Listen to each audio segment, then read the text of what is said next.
Soy Valeria Gutiérrez Carrillo, estudiante de la Unidad Académica de Derecho en la Universidad Autónoma de Zacatecas. A continuación, voy a exponer sobre un libro llamado Nuevo Derecho Administrativo, de los autores Sergio Valls Hernández y Carlos Matute González. El principio de legalidad en las circunstancias actuales. El principio de legalidad es la base dogmática del derecho público moderno, con el que se desmontó el derecho absolutista y sobre el que se montó el Estado liberal, triunfando en el mundo occidental en el siglo XIX. Si consideramos que el principio de legalidad es una de las consagraciones políticas del Estado de Derecho y al mismo tiempo de la más importante columna sobre lo que se asienta el total edificio del derecho administrativo. Y bien, el principio de legalidad puede revisarse desde dos diferentes puntos de vista, los cuales son los siguientes. La ley, en sentido general, es una regla abstracta y obligatoria, general y permanente, que se refiere al número de personas, de actos o hechos con aplicación de un tiempo indefinido y dotado de carácter coercitivo del derecho. Y los aspectos esenciales de la formalidad de la ley son los siguientes.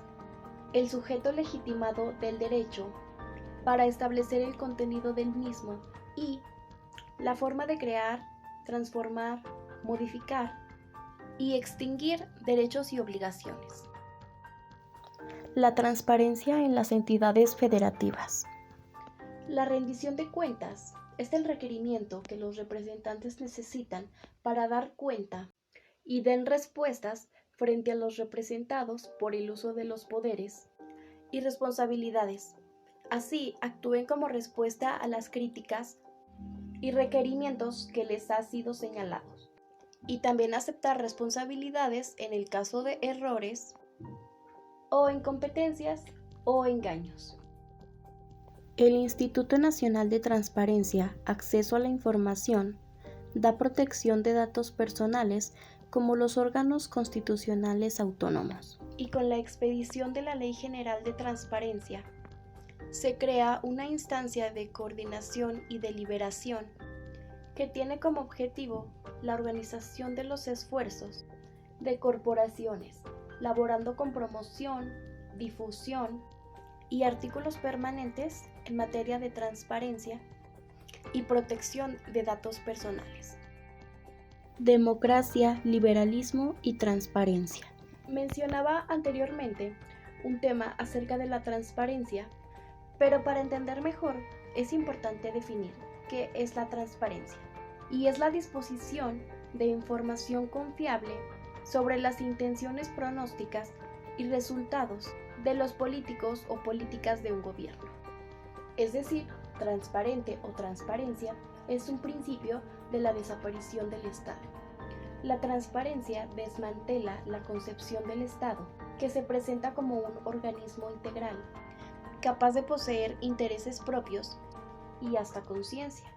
Asimismo, combate la idea de que el Estado tiene una misión que trasciende a la vida de los gobernadores y que con base en una ideología naturalista, racionalista, organicista, religiosa o histórica, puede limitar, incluso cancelar las libertades de las personas, quienes deben alinear sus intereses a los propios del Estado. La administración pública y los derechos humanos. Derechos humanos y la eficacia administrativa no son conceptos excluyentes. El Estado constitucional de derecho se forma en la dogma básica del ámbito público. La autoridad solo puede hacer aquello para lo que está principalmente facultado por una norma jurídica. Este es el principio de actuación de las administraciones públicas y establece que uno de los principales derechos humanos que tienen las personas es el límite que la ley impone a la voluntad de los gobernantes y certezas jurídicas que ello implica. Por otra parte, el derecho humano a la buena administración consiste en que debe ser profesional y tener como base el concepto de gobierno abierto, es decir, la consolidación de los servicios profesionales de carrera en el gobierno central, estadual municipal, las alcaldías y los órganos constitucionales autónomos. Esto para garantizar el interés general y la dignidad humana. Responsabilidad patrimonial del Estado. Derechos del gobernado y responsabilidad del Estado. La teoría del contrato social, que es el fundamento ideológico al movimiento constitucionalista del siglo XVIII, propone que el objeto principal de la delegación de poder del individuo en el Estado es que éste contenga como fin la protección de los derechos naturales a la vida, libertad y la propiedad del hombre de las amenazas de los propios hombres. Constitución, leyes y el Estado patrimonial. La responsabilidad patrimonial del Estado en México no nace con la reforma del artículo 113 constitucional del 14 de junio del 2002, sino que la institución ya existía, pero en forma de responsabilidad subsidiaria del Estado, regulada en la legislación común.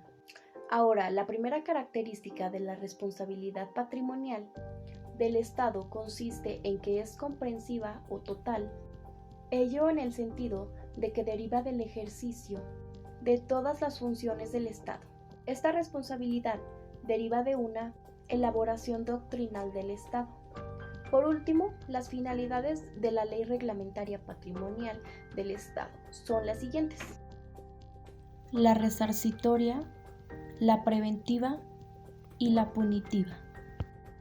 El régimen administrativo y laboral de los servidores públicos.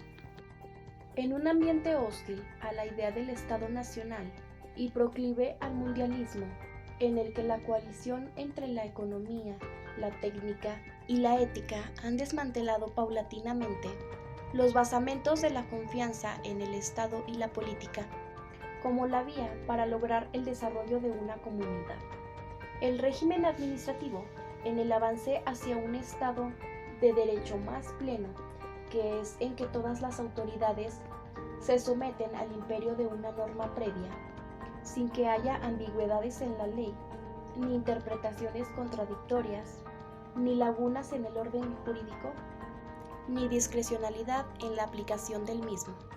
De tal forma que en este estudio se analiza la compleja red de normas jurídicas que integran el régimen administrativo bajo distintas perspectivas. La organización eficientista, que son derechos y relaciones administrativas, y la individual protectora de derecho, que son derechos y relaciones laborales. Lo anterior obliga a explorar el hecho de que en el régimen administrativo se atribuyen simultáneamente al individuo al que se le otorga un nombramiento, deberes como autoridad o integrantes del servicio público y derechos laborales como persona frente al Estado.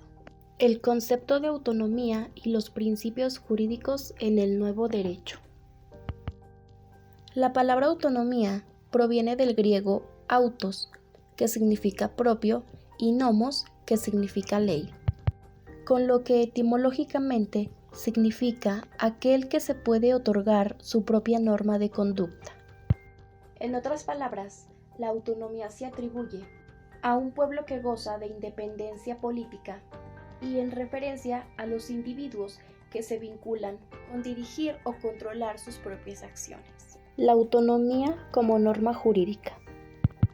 La autonomía es un supuesto hipotético que no necesariamente se expresa en una norma de juicio hipotético adicionado con una relación de imputación. A debe ser B, si no es B, entonces S, en donde S es sanción. Por otra parte tenemos la autoridad, y se entiende que la autoridad es un poder concedido a un sujeto público a través de facultades expresas que conforman una competencia que tiene como uno de sus rasgos característicos la obligatoriedad. Este aspecto de la autonomía se expresa en dos dimensiones: el fáctico, la normalidad, y el formal, la normatividad.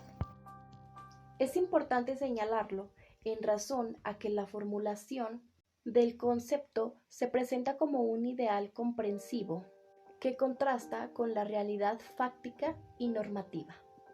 La transformación del derecho y el acto administrativo.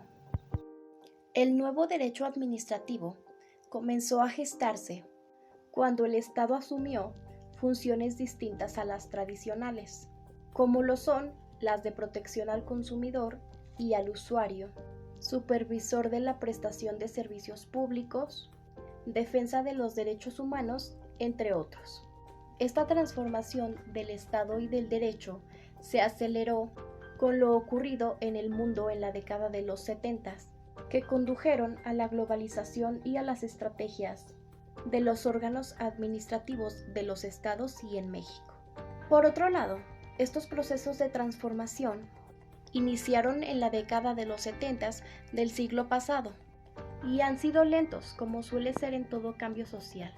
Dichos procesos que mencioné anteriormente se dividen en dos: la revisión de los derechos administrativos frente a los entes públicos gubernamentales y el crecimiento de los ámbitos de autonomía de distintos entes públicos gubernamentales, semigubernamentales y no gubernamentales. Y por último, el acto administrativo desde la perspectiva formal, ya que es la expresión jurídica de la actuación de la autoridad, normalmente de una entidad gubernamental, mediante una declaración unilateral de la voluntad que produce efectos jurídicos y concretos.